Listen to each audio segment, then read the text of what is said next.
Hermanos y hermanas en el camino de la vida, os doy la bienvenida no como un maestro a sus discípulos, sino como un compañero de viaje a otro, en este sendero a menudo confuso y ruidoso que todos transitamos. Imaginad por un instante a un viejo roble en la cima de una colina, azotado por vientos y lluvias, bañado por el sol inclemente, y sin embargo permanece firme, con las raíces profundamente ancladas en la tierra. Su fortaleza no reside en evitar la tormenta, sino en su capacidad de resistirla. De igual manera, en el torbellino de nuestras vidas, enfrentamos desafíos que nos sacuden y nos ponen a prueba. La promesa de la filosofía estoica no es un cielo sin nubes, sino la construcción de un refugio interior inexpugnable, una ciudadela del alma donde la calma y la claridad reinan sin importar la tempestad exterior. Este viaje que emprendemos juntos es para descubrir el mapa hacia esa fortaleza, para aprender a empuñar las herramientas de la razón y el autodominio, en este mar de voces que nos gritan qué desear y qué temer. Encontrar nuestro propio centro es un acto de valentía.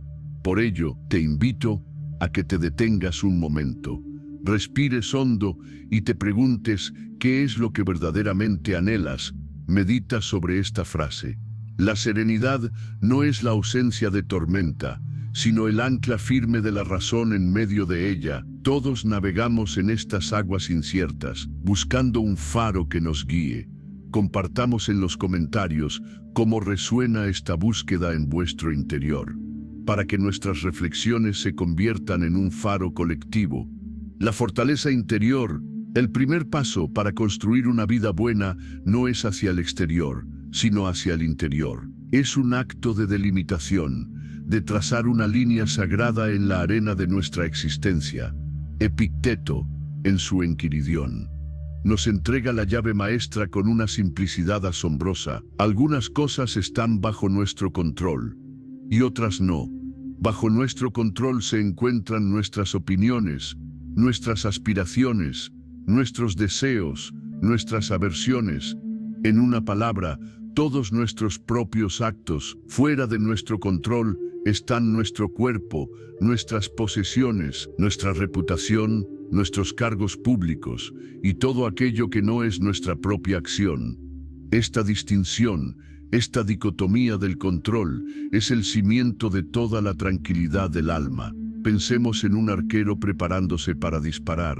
Él puede controlar la tensión del arco, la firmeza de su postura, la agudeza de su vista y el momento de soltar la flecha. Puede perfeccionar su técnica con una práctica incesante, cultivando la virtud en su arte. Sin embargo, una vez que la flecha abandona el arco, su viaje es entregado al destino, una ráfaga de viento imprevista, un movimiento súbito del blanco, un defecto oculto en la madera de la flecha.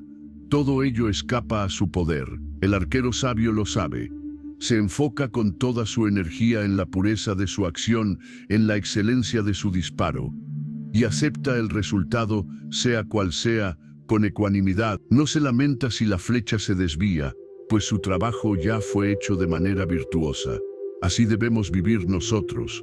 Nuestra tarea es actuar con sabiduría y justicia en nuestro propio dominio, el de nuestras elecciones, y aceptar con serenidad lo que la naturaleza nos depare en el dominio ajeno. La mayor parte de nuestro sufrimiento, de nuestra ansiedad y nuestra frustración, nace de un error fundamental: intentar controlar lo incontrolable. Nos afligimos porque otros no piensan como deseamos. Nos desesperamos porque nuestra salud flaquea. Nos enfurecemos porque la fortuna no nos sonríe. Somos como un marinero que pretende gobernar los vientos y las mareas, en lugar de ajustar sus velas. La práctica diaria de esta enseñanza es un ejercicio constante de atención. Ante cada situación que se presente, debemos preguntarnos: ¿pertenece esto al ámbito de lo que puedo controlar o al de lo que no? Si es algo externo, como la crítica de un colega o la cancelación de un plan, debemos decirnos a nosotros mismos: esto no es mío, no tiene poder sobre mi paz interior a menos que yo se lo conceda. Nuestra respuesta, nuestra interpretación, esa sí es nuestra. Ahí reside nuestra libertad. Marco Aurelio, en el libro sexto de sus Meditaciones, nos recuerda que la vida de un hombre es lo que sus pensamientos hacen de ella. Si basamos nuestra felicidad en eventos externos, estamos construyendo nuestra casa sobre la arena, a merced de la próxima ola, pero si la cimentamos en la calidad de nuestros juicios y en la rectitud de nuestras acciones, estaremos erigiendo una fortaleza sobre la roca, inexpugnable. La aplicación de este principio transforma nuestra relación con el mundo. En una discusión, nuestro objetivo no es convencer al otro a toda costa, sino expresar nuestra verdad con claridad y respeto, lo cual sí está en nuestro poder.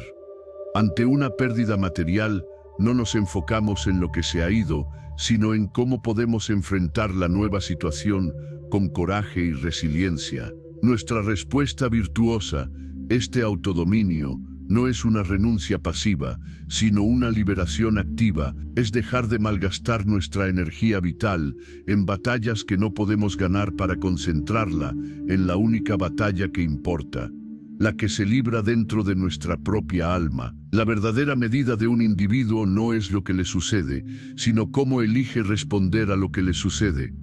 La razón nos enseña que la serenidad no se encuentra en la ausencia de problemas, sino en la correcta comprensión de nuestro poder. Al aceptar con humildad los límites de nuestro control, descubrimos una libertad ilimitada en nuestro interior. Empezamos a caminar por el mundo no como víctimas de las circunstancias, sino como soberanos de nuestro reino interior, dueños de nuestros juicios, capitanes de nuestra alma. Esta es la primera y más crucial lección en el arte de vivir una buena vida. El reconocimiento de que la puerta a nuestra felicidad y a nuestra desdicha se abre siempre desde adentro, y que solo nosotros tenemos la llave para decidir qué dejamos entrar y qué mantenemos fuera de nuestra fortaleza. La paz no es un destino al que se llega, sino una manera de viajar, y comienza con la sabiduría de distinguir entre nuestras velas y el viento. El compás de la virtud. Una vez que hemos delimitado el territorio de nuestro poder, surge una pregunta fundamental: ¿hacia dónde debemos dirigir nuestras acciones dentro de ese reino? ¿Cuál es la estrella polar que debe guiar nuestras elecciones? Para los estoicos, la respuesta es clara e inmutable: la virtud. Vivir una buena vida es vivir una vida de virtud. Pero, ¿qué es esta virtud de la que tanto hablaban los antiguos? No es un concepto abstracto o inalcanzable reservado para santos o héroes. Es, en esencia, la excelencia del carácter humano, la expresión más elevada de nuestra razón. Es la habilidad de navegar las complejidades de la vida con sabiduría, justicia, coraje y templanza. Estas 4 virtudes cardinales no son cualidades separadas, sino facetas de una misma gema: la sabiduría para discernir el bien del mal, la justicia para tratar a los demás con equidad y benevolencia, el coraje para enfrentar las dificultades con firmeza y la templanza para moderar nuestros deseos y aversiones. Marco Aurelio nos enseña en sus Meditaciones que el único bien verdadero es la virtud y el único mal verdadero es el vicio. Todo lo demás, la salud y la enfermedad, la riqueza y la pobreza, el placer y el dolor, la vida y la muerte, son cosas indiferentes. No son buenas ni malas en sí mismas. Su valor reside en cómo las utilizamos, en si nos sirven como material para actuar virtuosamente. Imaginemos a un carpintero. Sus herramientas, el martillo, la sierra, el cincel, no son buenas ni malas por sí solas. Un martillo puede usarse para construir un hogar o para destruirlo. Su bondad o maldad depende del uso que le dé la mano que lo empuña. De igual manera, la riqueza puede ser una herramienta para la generosidad y el bien común, o para la arrogancia y la corrupción. La enfermedad puede ser una ocasión para la queja y la autocompasión, o para el coraje y la paciencia. La virtud es la habilidad del artesano del alma para usar cualquier material que el destino le presente y crear con él algo bueno y honorable. La práctica de la virtud comienza con la intención. En cada acción, desde la más mundana hasta la más trascendental, debemos preguntarnos, ¿cuál es la intención detrás de este acto?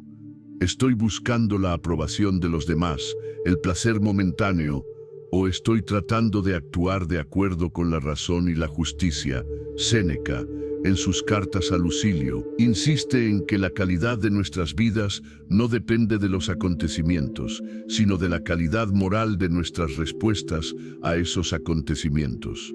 La aplicación de la virtud transforma nuestra escala de valores. Dejamos de perseguir las sombras de la fama y la fortuna, que son frágiles y efímeras, y nos concentramos en la sustancia de nuestro carácter, que es lo único que verdaderamente nos pertenece y que nadie puede arrebatarnos. Descubrimos que la verdadera autoestima no proviene de la admiración externa, sino del conocimiento interno de que hemos actuado de la mejor manera posible, de acuerdo con nuestra propia conciencia y la naturaleza. Cuando nos enfrentamos a una decisión difícil, el compás de la virtud nos orienta. En lugar de preguntar, ¿qué me beneficia más?, preguntamos, ¿qué es lo correcto?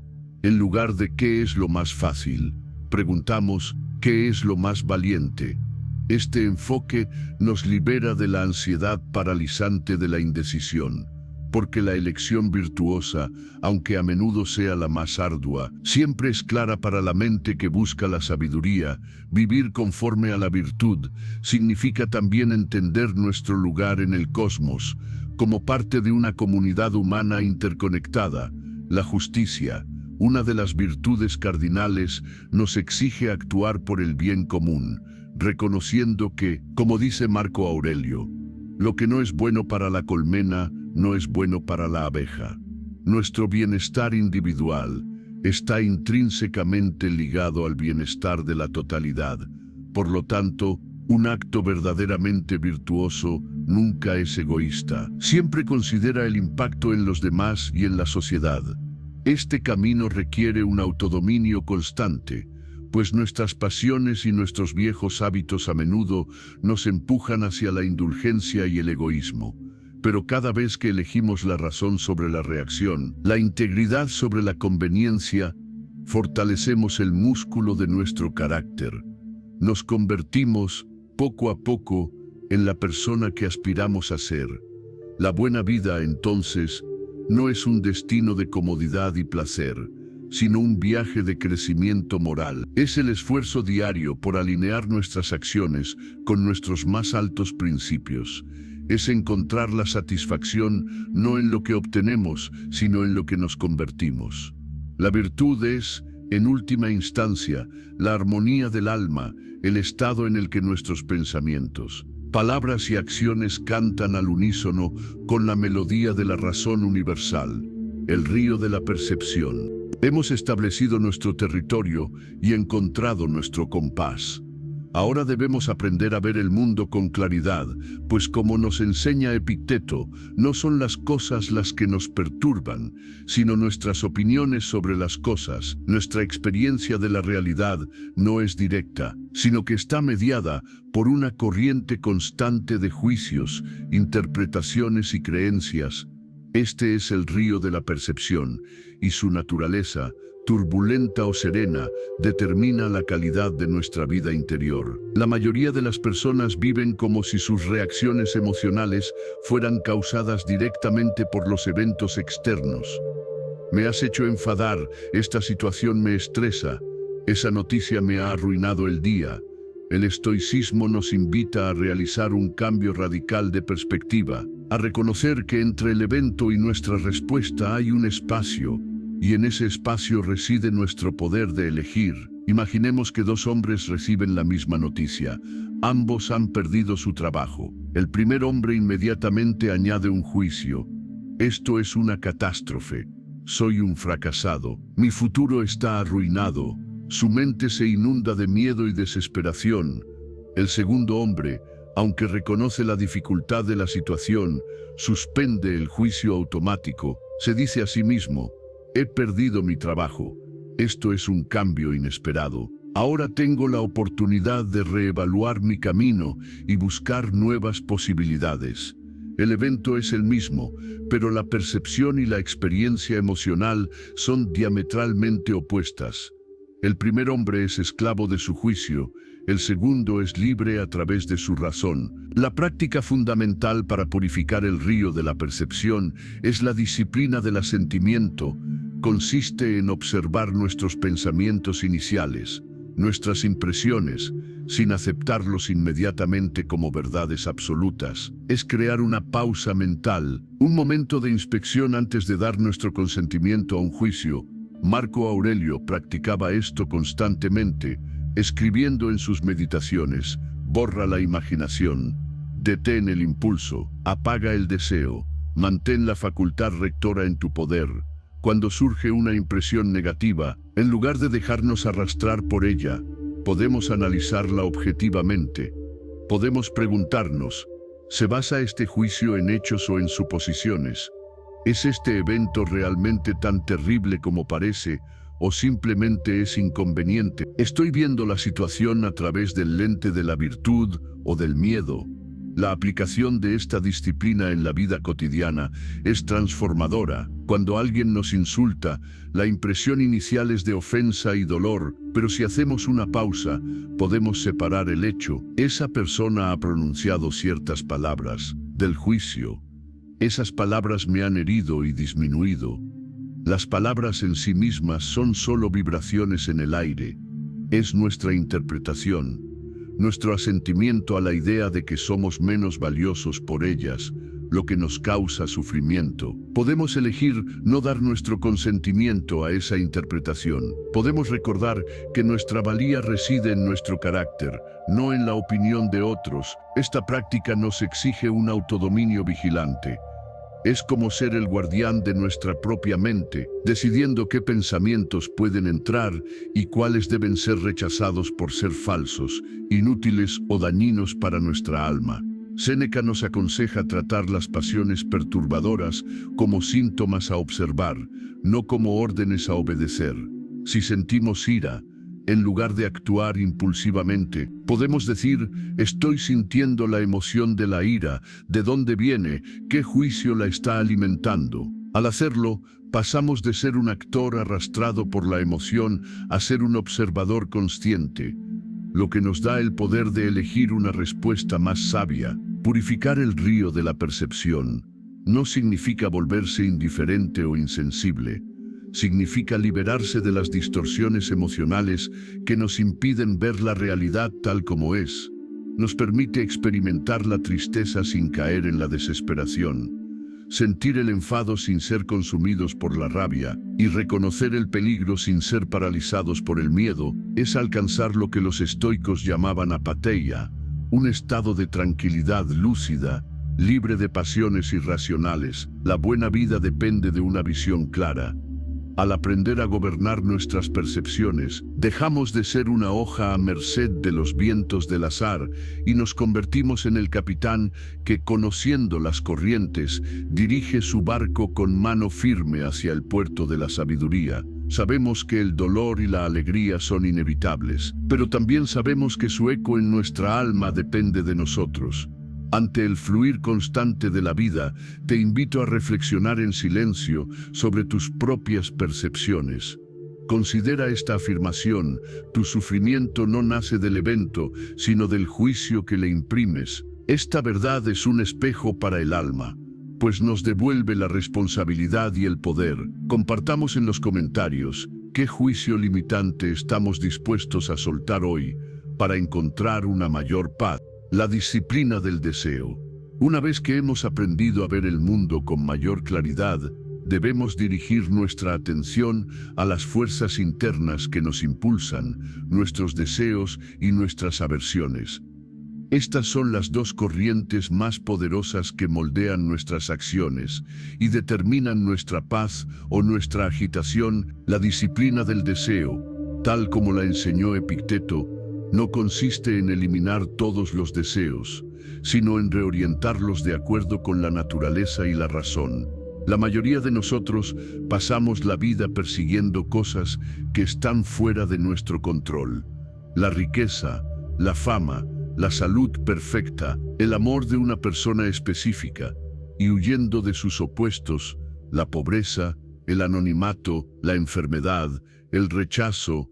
Al hacerlo, atamos nuestra felicidad a hilos que pueden ser cortados en cualquier momento por el destino. Somos como un perro atado a un carro en movimiento. Si el perro intenta correr en una dirección diferente a la del carro, será arrastrado, golpeado y lastimado. Pero si aprende a correr al ritmo del carro, su viaje será suave y sin esfuerzo. El carro representa el curso de la naturaleza, el flujo de los acontecimientos que no podemos cambiar. Nuestros deseos y aversiones mal dirigidos son la resistencia inútil que nos causa sufrimiento.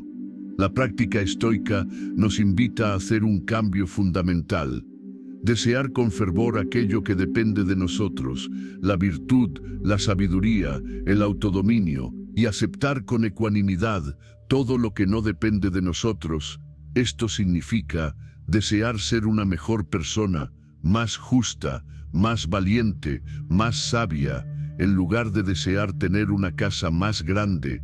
Desear responder a las dificultades con resiliencia, en lugar de desear una vida sin dificultades, significa tener una aversión profunda no hacia la enfermedad o la pobreza, sino hacia la cobardía, la injusticia y la ignorancia. Los verdaderos males del alma. Pensemos en el anhelo de seguridad. Muchos buscan seguridad en el dinero, en las posesiones, en las relaciones, pero como nos recuerda Séneca, ninguna de estas cosas es permanente. La fortuna es voluble, las posesiones pueden perderse y las personas pueden cambiar o dejarnos. La única seguridad verdadera es la que se construye en el interior, en la fortaleza de nuestro carácter. Alguien que ha cultivado la virtud no teme a la pobreza, porque sabe que puede ser honorable y feliz con poco. No teme a la soledad, porque encuentra buena compañía en sus propios pensamientos y principios. Su seguridad no depende de lo que tiene, sino de lo que es. La aplicación de esta disciplina requiere una reeducación de nuestros anhelos. Es un proceso de desapego consciente de los resultados externos. Esto no implica no actuar en el mundo. El estoico se esfuerza por mejorar su salud, por proveer para su familia, por cumplir con sus deberes cívicos, pero no ata su paz interior al éxito de estos esfuerzos. Actúa con diligencia, pero sin ansiedad por el resultado, como el arquero que se enfoca en el disparo, no en el blanco. Una técnica poderosa para lograr esto es la premeditación de los males, o premeditatio malorum. Consiste en contemplar regularmente la posibilidad de perder aquello que valoramos, no para vivir con miedo, sino para apreciar más lo que tenemos en el presente y para prepararnos mentalmente para la impermanencia de todas las cosas. Podemos imaginarnos perdiendo nuestro trabajo, nuestra salud o a un ser querido. Al hacerlo, cuando y si la adversidad llega, no nos encuentra desprevenidos y nos resulta menos impactante. Además, esta práctica reduce nuestro apego a las cosas externas y nos recuerda que nuestra capacidad para actuar con virtud permanece intacta sin importar las circunstancias. El objetivo final de la disciplina del deseo es alinear nuestra voluntad con la voluntad de la naturaleza. Es llegar a un punto en el que, como dice Epicteto, no deseemos que las cosas sucedan como queremos, sino que queramos que sucedan como suceden. Esto es el amor fati, el amor al destino. No es una resignación pasiva, sino una aceptación activa y gozosa de la realidad. Es la confianza profunda en que todo lo que ocurre, incluso lo que parece adverso, es parte de un orden cósmico racional y perfecto. Al dominar nuestros deseos, conquistamos el miedo y la ansiedad. Dejamos de ser mendigos que suplican favores a la fortuna y nos convertimos en reyes de nuestro propio dominio interior. Encontramos una fuente de contentamiento que no se agota, porque no depende de nada ni de nadie fuera de nosotros mismos. Es la libertad suprema, la de no necesitar que el mundo sea de una manera específica para poder ser felices y virtuosos. Es la paz profunda, que surge de querer exactamente lo que la vida nos da, encontrando en cada momento una oportunidad para ejercer la excelencia de nuestra alma. El arquitecto del carácter. La buena vida no es un estado que se alcanza de la noche a la mañana, sino una estructura que se construye día a día, ladrillo a ladrillo. Somos los arquitectos de nuestro propio carácter, y nuestras herramientas son nuestros hábitos y rutinas diarias. Como enseña Musonio Rufo, la filosofía no es solo un conjunto de teorías para debatir, sino un arte para vivir. Y como cualquier arte, requiere una práctica constante y deliberada. La virtud no surge de la nada, se cultiva a través de acciones repetidas que se convierten en hábitos arraigados, de la misma manera que un músico practica sus escalas todos los días para dominar su instrumento. Nosotros debemos practicar los actos de justicia, templanza y coraje, para que se conviertan en una segunda naturaleza. Cada día se nos presentan innumerables oportunidades para esta práctica, desde la forma en que nos levantamos por la mañana hasta la forma en que tratamos al comerciante en el mercado. Cada elección, por pequeña que sea, es una oportunidad para reforzar un hábito virtuoso o uno vicioso. Si elegimos la comodidad sobre la disciplina, la reacción impulsiva sobre la respuesta reflexiva, la mentira conveniente sobre la verdad incómoda, estamos colocando un ladrillo defectuoso en la estructura de nuestro carácter. Con el tiempo, estos ladrillos débiles comprometen la integridad de todo el edificio.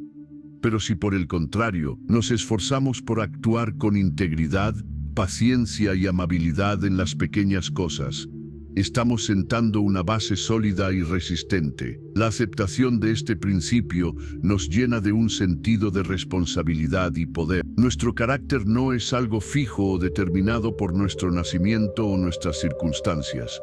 Es una obra en progreso, y cada momento es una oportunidad para añadir un trazo maestro. Epicteto nos insta a establecer para nosotros mismos una regla y un modelo de conducta, y a adherirnos a ellos tanto cuando estamos solos como cuando estamos con otros. Esto podría ser tan simple como decidir que no hablaremos mal de nadie, o que enfrentaremos cada tarea con la máxima atención y diligencia. La clave es la consistencia. Un hábito se forma a través de la repetición. Al principio, actuar virtuosamente puede requerir un esfuerzo consciente y considerable, pero con el tiempo se vuelve más fácil y más natural, como un sendero que se ensancha y se alisa con el paso frecuente. Una de las prácticas más importantes para el arquitecto del carácter es el examen de conciencia diario. Séneca describe cómo, cada noche antes de dormir, revisaba su día, se preguntaba, ¿qué mal he curado hoy? ¿A qué vicio me he resistido? ¿En qué aspecto soy mejor persona? Este autoexamen no tiene como fin la autocrítica destructiva o la culpa, sino el aprendizaje y la mejora continua. Es una evaluación honesta de nuestras acciones a la luz de nuestros principios. Nos permite celebrar nuestros progresos, identificar nuestras debilidades y establecer una intención clara para el día siguiente. Es el proceso mediante el cual el arquitecto inspecciona el trabajo del día, asegura que los cimientos sean firmes y planifica la siguiente fase de la construcción. La aplicación de esta idea requiere que veamos nuestra vida no como una serie de eventos aleatorios, sino como un campo de entrenamiento para el alma. El compañero de trabajo difícil no es una molestia, sino una oportunidad para practicar la paciencia. El tráfico inesperado no es una fuente de frustración, sino una prueba para nuestro autodominio. La crítica injusta no es un ataque a nuestro ego, sino una ocasión para ejercitar la indiferencia hacia las opiniones ajenas. Al adoptar esta perspectiva, cada día se convierte en una oportunidad para fortalecernos, para pulir nuestro carácter y acercarnos al ideal del sabio estoico. También debemos ser pacientes y compasivos con nosotros mismos en este proceso. La construcción del carácter es la obra de toda una vida. Habrá días en que coloquemos ladrillos torcidos, en que nuestros viejos hábitos nos dominen, En esos momentos no debemos caer en la desesperación, sino como nos aconsejaría Marco Aurelio, volver a la tarea tan pronto como sea posible. Sin desanimarnos por la imperfección de nuestro progreso, lo importante es la dirección del esfuerzo, no la perfección inmediata. Somos los escultores de nuestra propia alma, y el mármol es nuestra vida diaria. Cada decisión es un golpe de cincel que puede o bien revelar la hermosa forma de la virtud que yace dentro, o bien desfigurar la piedra. La buena vida se construye con la constancia de este esfuerzo diario, encontrando la grandeza no en hazañas heroicas, sino en la excelencia humilde y persistente de nuestros hábitos cotidianos.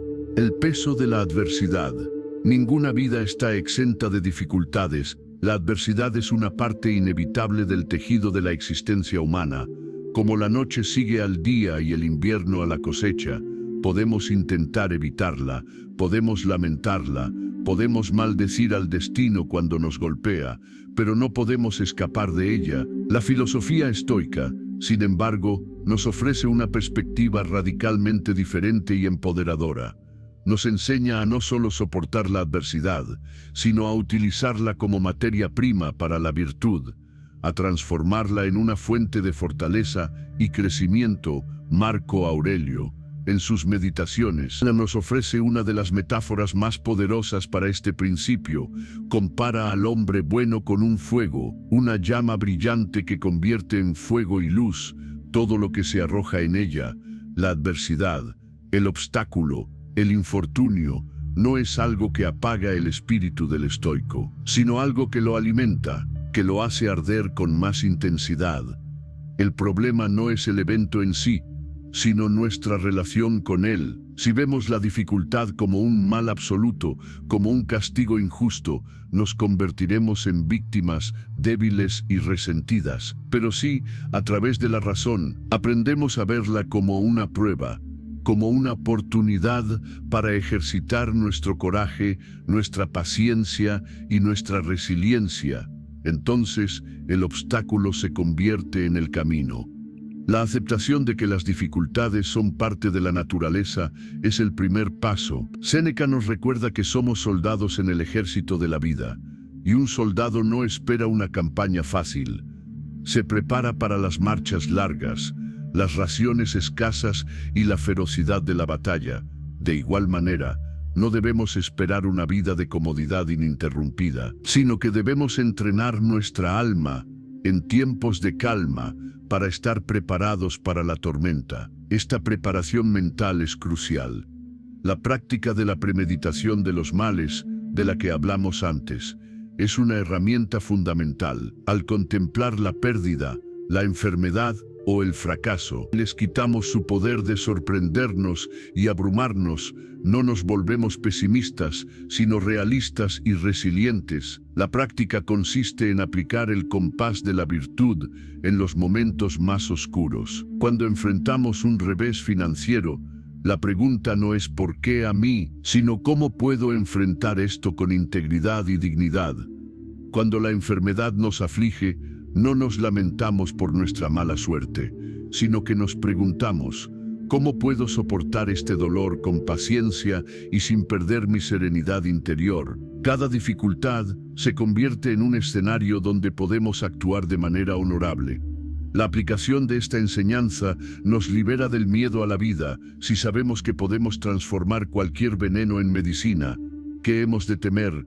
El fracaso se convierte en una lección, la crítica en un recordatorio para examinar nuestras acciones y la pérdida en una oportunidad para practicar el desapego y la fortaleza. Nos volvemos antifrágiles, como un hueso que se fortalece en el punto donde se rompió y sanó. Cicerón, en su obra de Oficis, nos habla del decoro y la grandeza del espíritu humano al enfrentar las vicisitudes de la fortuna con un ánimo sereno. Esta serenidad no es una negación del dolor o la tristeza. El estoico siente dolor, pero no se deja consumir por él. Lo reconoce, lo acepta como una sensación natural, pero no le añade el sufrimiento secundario de la queja y la resistencia. Su autodominio le permite mantener su centro de razón incluso en medio del caos. Piensa en un herrero forjando una espada. El metal debe ser calentado a temperaturas extremas, golpeado repetidamente con un martillo pesado y sumergido bruscamente en agua fría. Son estos procesos violentos y estresantes los que transforman un trozo de hierro blando en una hoja de acero afilada y resistente. Nuestra alma es como ese metal, y las adversidades de la vida son el fuego y el martillo del herrero. Nos moldean, nos purifican y nos fortalecen si elegimos permitirlo. La buena vida no se mide por la ausencia de problemas, sino por la calidad de nuestra respuesta ante ellos. Es en el crisol de la dificultad donde nuestro carácter se revela y se refina. Por lo tanto, no pidamos una carga más ligera, sino una espalda más fuerte. No recemos por un mar en calma, sino por la habilidad de navegar bien en cualquier tormenta, pues es ahí, en el corazón de la lucha, donde encontramos nuestra verdadera fuerza y nuestra más profunda paz. Si esta reflexión sobre cómo transformar los obstáculos en oportunidades ha fortalecido tu espíritu, haz que esta luz llegue más lejos. Un me gusta es un reconocimiento silencioso de que compartimos esta búsqueda de fortaleza. Y si crees que estas palabras pueden servir de ancla a alguien que navega en aguas turbulentas, compártelas con generosidad. Juntos podemos recordarnos que dentro de cada uno de nosotros arde un fuego capaz de iluminar la más oscura de las noches. El vínculo con los demás. Nuestra búsqueda de la buena vida no es un viaje solitario. Somos, por naturaleza, seres sociales, nacidos para vivir en comunidad. Como Marco Aurelio nos recuerda incesantemente, hemos venido al mundo para cooperar, como los pies, las manos, los párpados, las hileras de dientes superiores e inferiores. Actuar en contra de los demás es, por tanto, actuar en contra de nuestra propia naturaleza. La filosofía estoica nos enseña que somos ciudadanos del cosmos, miembros de una vasta hermandad humana, y que nuestro bienestar está indisolublemente ligado al bienestar del todo. La virtud de la justicia, por lo tanto, no es una mera obligación social, sino una expresión fundamental de nuestra razón.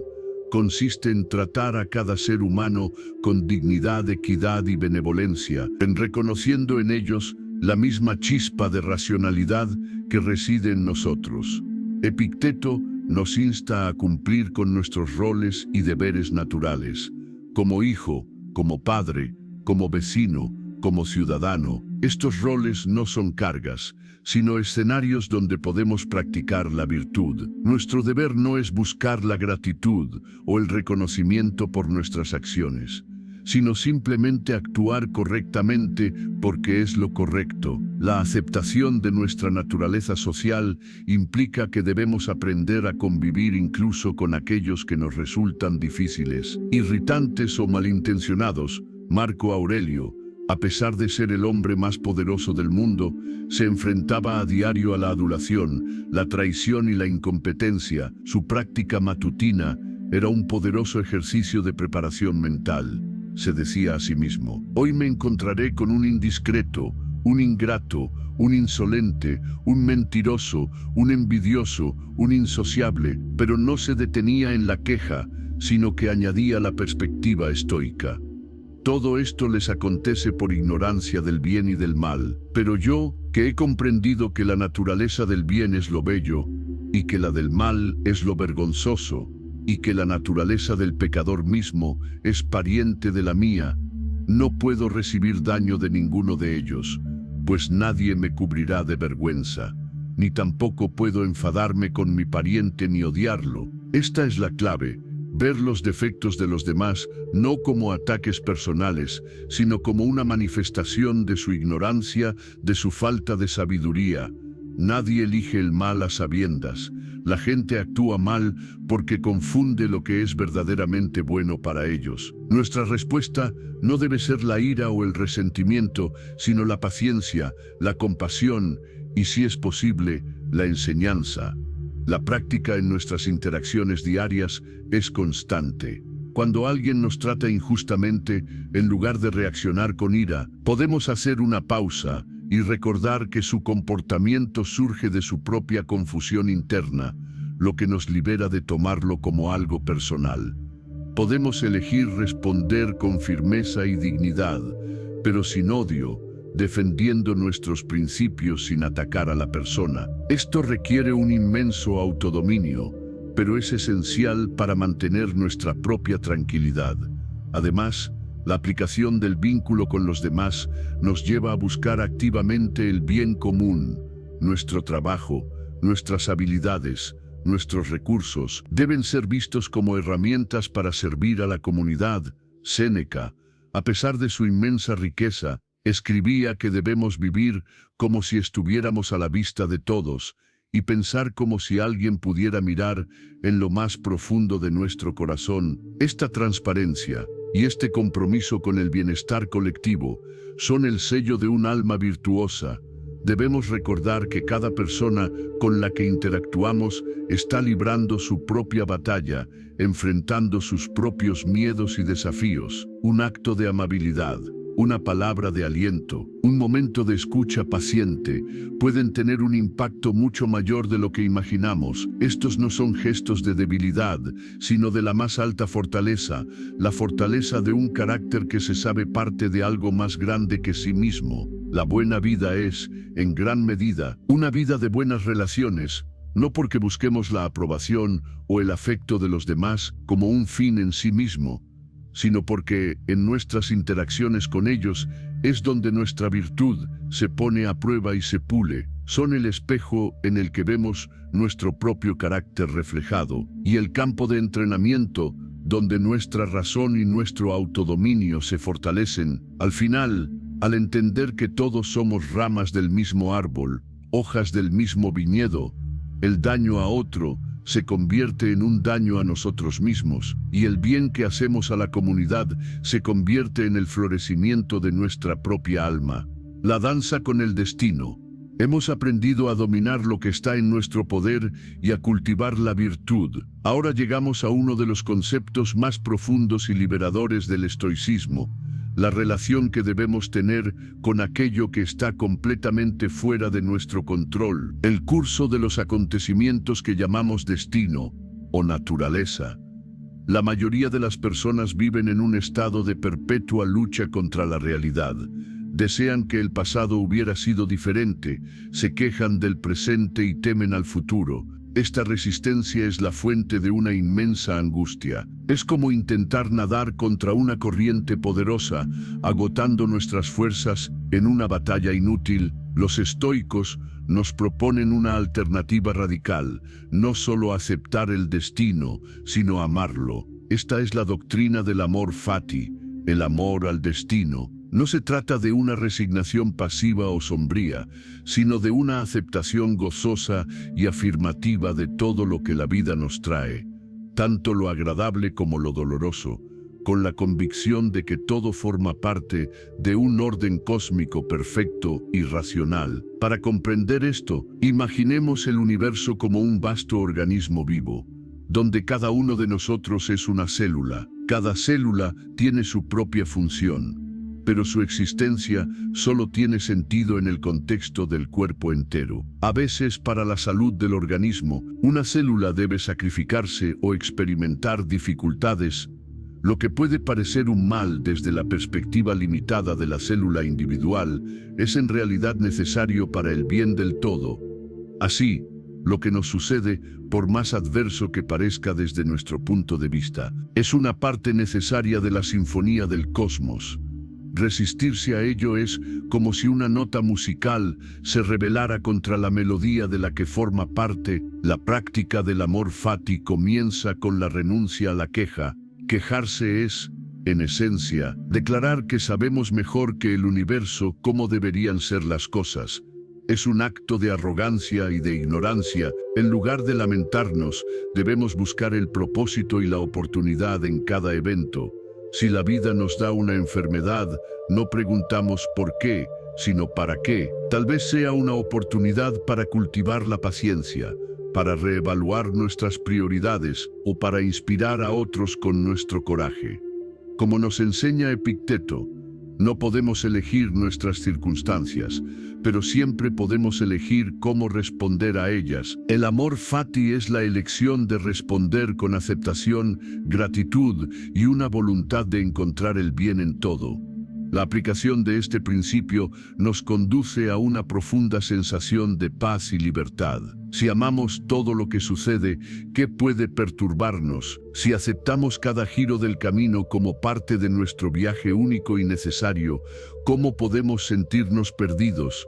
Dejamos de vivir con la tensión de querer que la realidad sea diferente y empezamos a danzar con ella, a fluir con la corriente de la vida en lugar de luchar contra ella. Séneca nos dice que el destino guía a quien está dispuesto y arrastra a quien se resiste. Al abrazar el amor fati, elegimos ser guiados, nos convertimos en colaboradores conscientes del universo. Esta perspectiva no elimina la necesidad de actuar. No nos sentamos a esperar pasivamente que las cosas sucedan. Seguimos trabajando con diligencia para mejorar nuestra comunidad, para cumplir con nuestros deberes y para cultivar nuestra virtud, pero lo hacemos sin el apego ansioso al resultado. Hacemos nuestra parte lo mejor que podemos y luego aceptamos con alegría el resultado que la naturaleza determine, como el agricultor que ara la tierra, siembra la semilla y cuida el cultivo, pero acepta con ecuanimidad tanto la cosecha abundante como la sequía. Es una confianza fundamental en que el Logos, la razón universal que gobierna el cosmos, es en última instancia bueno y sabio. Aunque no podamos comprender el porqué de cada evento desde nuestra perspectiva limitada, confiamos en que encaja en un patrón más grande y significativo. Esta es la fe del estoico, una fe no en un Dios personal que concede deseos, sino en el orden racional del universo. Vivir con amor fati es encontrar la belleza no solo en los días soleados, sino también en las tormentas, es ver la perfección en la imperfección. El orden en el caos aparente, es desear que nada sea diferente, que cada momento de nuestra vida, con sus triunfos y sus tragedias, sus alegrías y sus dolores, sea exactamente como fue, como es y como será. Porque todo ello, en su totalidad, es nuestra vida, y amarla es el acto supremo de sabiduría y la fuente de una serenidad inquebrantable, la sombra de la mortalidad. En nuestra cultura moderna a menudo evitamos pensar en la muerte, la vemos como un tema mórbido, un fracaso, un final terrible que debe ser ignorado hasta que sea inevitable.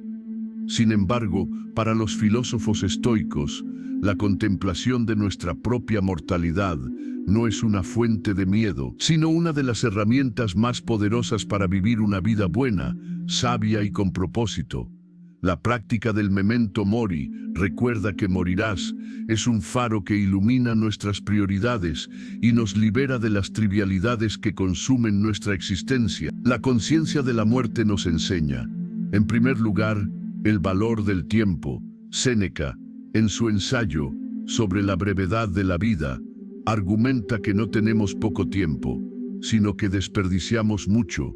Vivimos como si fuéramos a vivir para siempre, posponiendo nuestros sueños, nuestras responsabilidades y el cultivo de nuestra alma para un futuro incierto. Nos perdemos en distracciones, perseguimos ambiciones vacías y malgastamos nuestros días en la ansiedad y la queja. El memento mori es un llamado de atención, nos dice, tu tiempo es limitado y precioso, no lo desperdicies.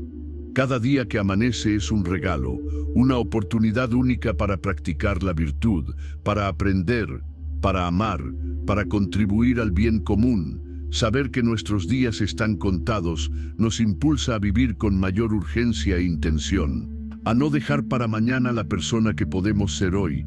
La aceptación de nuestra finitud también nos libera del miedo a la muerte. Epicuro, aunque no era estoico, influyó en ellos con su argumento de que no debemos temer a la muerte, porque mientras existimos, la muerte no está presente, y cuando la muerte está presente, nosotros no existimos. Los estoicos llevaron esta idea más allá, viendo la muerte no como un mal, sino como un proceso natural. una parte necesaria del ciclo de la vida. Es el destino final de todo ser vivo, desde el insecto más pequeño hasta la estrella más grande. Temerla es tan irracional como temer que las hojas caigan en otoño o que la marea baje. Es una parte del orden de la naturaleza, y resistirse a ella es resistirse a la propia vida. La práctica del memento mori se puede integrar en nuestra rutina diaria. Podemos empezar el día, como lo hacía Marco Aurelio, recordándonos que esta podría ser nuestra última jornada en la tierra. Esta perspectiva nos ayuda a enfocar nuestra energía en lo que realmente importa. Discutiríamos por asuntos triviales si supiéramos que este es nuestro último día. Nos dejaríamos consumir por el rencor o la envidia, o más bien buscaríamos actuar con amabilidad, coraje e integridad. La conciencia de la muerte pone todo en perspectiva. Las pequeñas molestias, las ofensas, las ansiedades por el futuro, pierden su poder sobre nosotros cuando las medimos contra la vasta escala de la eternidad. La aplicación de este principio nos ayuda a vivir de manera más auténtica. Dejamos de preocuparnos tanto por la opinión de los demás, pues su juicio, como el nuestro, es efímero. Nos atrevemos a seguir el camino de la razón y la virtud, incluso si es impopular, porque nuestra lealtad principal es con nuestra propia conciencia, sabiendo que al final es la única jueza de nuestra vida. El memento mori también fomenta la gratitud. Al ser conscientes de que todo lo que amamos, nuestras relaciones, nuestras posesiones, nuestras propias vidas, es temporal, aprendemos a apreciarlo más profundamente en el presente. No damos nada por sentado. Cada momento con un ser querido, cada amanecer, cada conversación, se convierte en algo precioso, porque sabemos que no durará para siempre.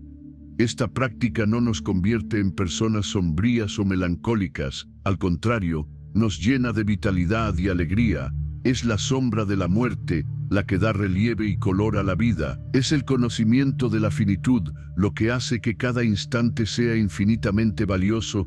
Nos enseña a vivir plenamente, no acumulando experiencias placenteras sin sentido, sino llenando cada momento con intención y excelencia moral. El viaje de la vida es breve y su final es incierto, pero en esta brevedad reside una oportunidad extraordinaria, la de vivir una vida de sabiduría y autodominio. La muerte no es una tragedia. La verdadera tragedia es una vida no vivida, una vida desperdiciada en el miedo, la distracción y el arrepentimiento. El recuerdo constante de nuestra mortalidad es la brújula que nos mantiene en el camino de la buena vida. El alma se fortalece en la reflexión y se expande en el diálogo. Te invito a meditar sobre el fluir del tiempo en tu propia existencia. Piensa en esta frase: no es la muerte lo que da miedo, sino una vida que nunca se ha vivido plenamente. Todos compartimos este destino finito, lo que nos une en una humanidad común. Comparte en los comentarios qué acción importante has estado posponiendo y que te comprometes a iniciar hoy, inspirado por la urgencia de vivir, la calma del alma. A lo largo de este viaje, hemos explorado los pilares para construir una vida buena: la fortaleza interior, la guía de la virtud, la claridad de percepción, el dominio del deseo y la aceptación del destino. El resultado de la integración de todas estas prácticas es un estado interior que los estoicos denominaban apatheia. Este término a menudo se malinterpreta en el lenguaje moderno como apatía o indiferencia emocional, pero su significado original es mucho más profundo y deseable. Apatheia no es la ausencia de sentimientos, sino la ausencia de pasiones irracionales y perturbadoras. Es un estado de tranquilidad, serenidad y ecuanimidad, una calma del alma que no se ve sacudida por los vientos del azar. Las pasiones, para los estoicos, son emociones excesivas y descontroladas que surgen de juicios incorrectos sobre lo que es bueno y malo. El miedo, por ejemplo, surge del juicio incorrecto de que algo futuro y fuera de nuestro control es un mal terrible. La ira surge del juicio de que hemos sido dañados injustamente y de que la venganza es una respuesta adecuada. La envidia surge de la creencia errónea de que la fortuna de otro es un bien que nos ha sido negado. Estas pasiones son como fiebres del alma. Nos roban la claridad, nos impiden actuar con razón y nos causan un sufrimiento inmenso. El sabio estoico, por otro lado, no está desprovisto de emociones. Experimenta lo que se conoce como eupateiai o buenos sentimientos. Estas son emociones racionales que fluyen naturalmente de juicios correctos. En lugar del deseo irracional, siente una voluntad racional de buscar la virtud. En lugar del miedo, siente una cautela racional hacia el vicio. Y en lugar del placer desmedido, siente una alegría serena que proviene de vivir en armonía con la naturaleza. La aceptación de que la verdadera calma no viene de controlar el mundo exterior, sino nuestro mundo interior, es el primer paso. Podemos estar en medio de una batalla, de una crisis financiera o de un conflicto familiar, y aún así mantener un núcleo de paz si nuestra facultad rectora se mantiene firme en los principios de la sabiduría.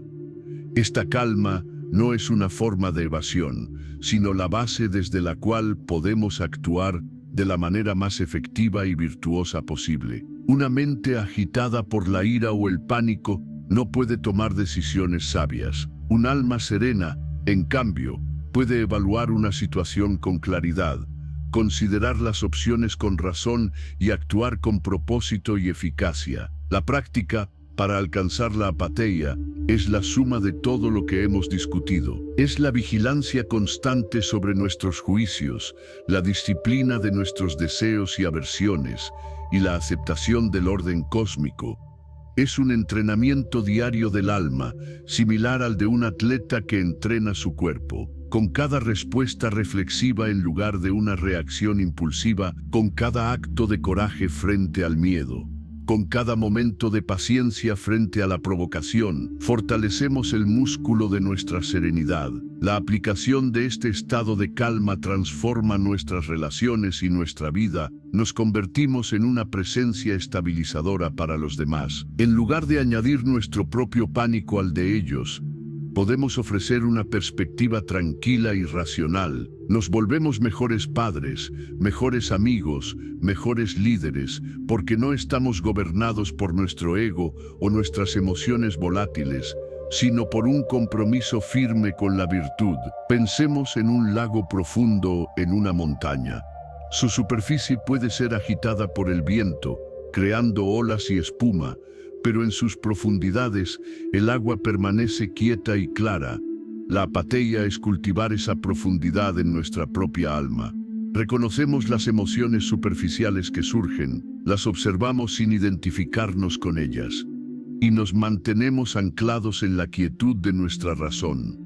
Séneca nos aconseja retirarnos a menudo a nuestro interior, pues la verdadera tranquilidad no se encuentra en un lugar físico, sino en una mente bien ordenada. Este refugio interior está siempre disponible para nosotros, sin importar cuán caótico sea el mundo exterior. Es nuestra fortaleza inexpugnable, nuestro santuario sagrado. El autodominio es la llave de esta fortaleza, la capacidad de gobernar nuestras pasiones en lugar de ser gobernados por ellas, es la esencia de la libertad humana. Mientras estemos a merced de nuestros miedos, nuestros deseos y nuestros arrebatos de ira, no seremos verdaderamente libres, sin importar nuestra riqueza o estatus. La verdadera libertad es la del alma que ha encontrado la paz en la razón, la calma estoica. Por lo tanto, no es una meta lejana e inalcanzable, es el resultado natural de vivir una vida examinada, de alinear nuestras acciones con la naturaleza y de encontrar nuestro propósito en el cultivo del carácter. Es la recompensa de la filosofía vivida, la serena melodía de un alma en armonía consigo misma y con el cosmos. El trabajo de la razón. En el corazón de la filosofía estoica yace una profunda reverencia por la capacidad humana que nos distingue de todos los demás seres vivos. La razón, o logos, La razón no es simplemente la capacidad de pensar lógicamente o de resolver problemas matemáticos. Es la facultad que nos permite comprender el mundo, discernir entre el bien y el mal, vivir en comunidad y alinear nuestra vida con el orden del universo. La buena vida es, fundamentalmente, una vida vivida de acuerdo con la razón. La naturaleza nos ha dotado de esta facultad, no como un adorno, sino como una guía y un gobernante.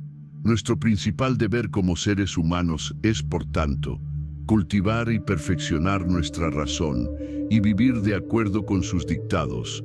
Marco Aurelio se refiere a ella como nuestro daimón interior, el genio o espíritu divino que reside dentro de cada uno de nosotros. Escuchar a nuestra razón es escuchar la voz de la divinidad interior. Ignorarla es traicionar nuestra propia naturaleza. La aceptación de la primacía de la razón significa someter nuestras impresiones, impulsos y pasiones a su escrutinio. Antes de actuar, antes de hablar, antes de incluso formar una opinión, debemos preguntarnos: ¿es esto racional?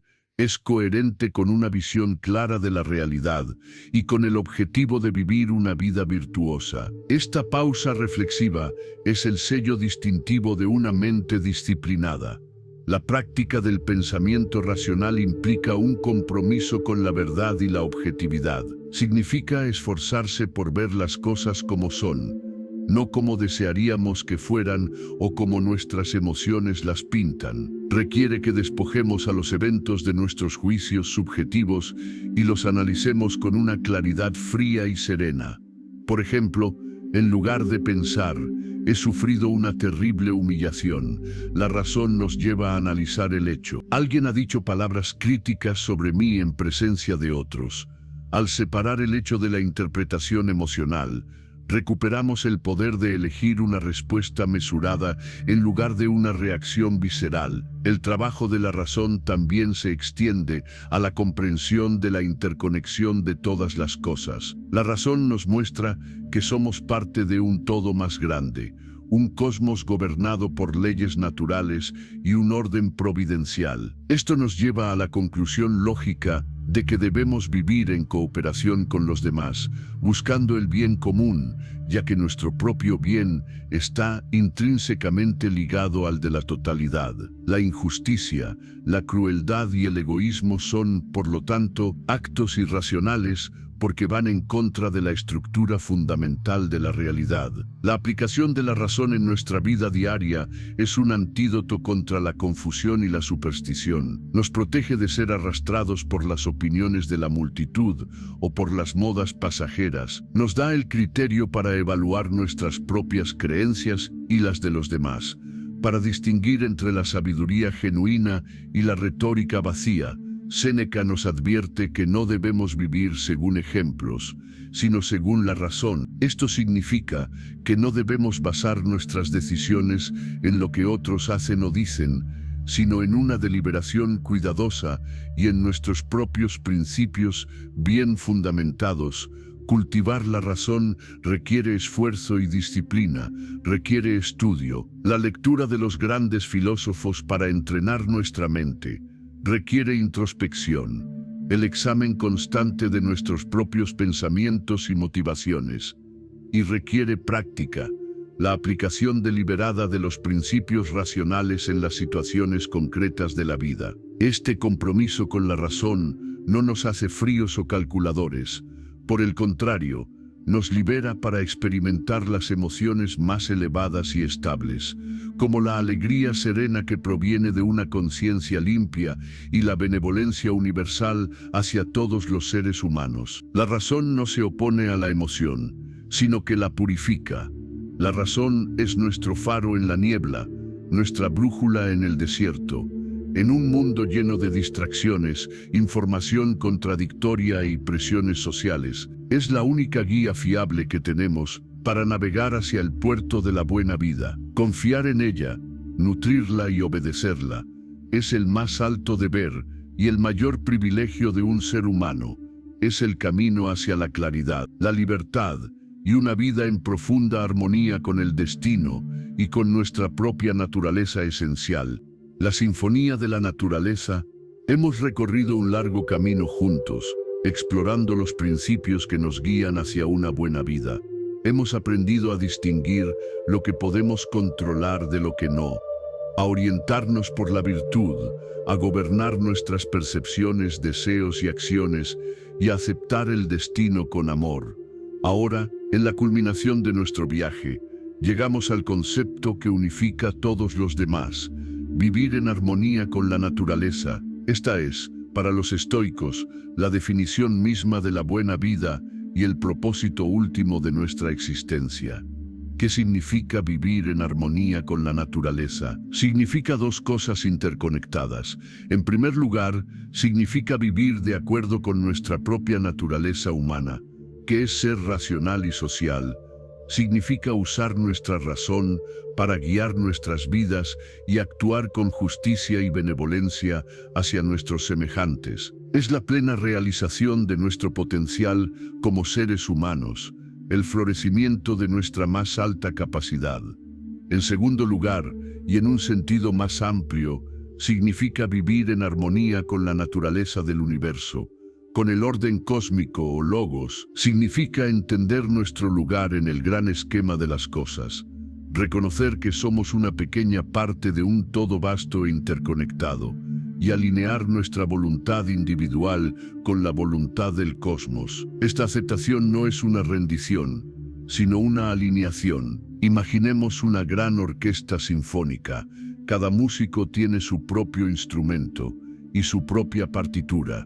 El éxito de la sinfonía no depende de que cada músico toque lo que quiera, sino de que cada uno toque su parte en perfecta armonía con todos los demás, siguiendo la dirección del conductor.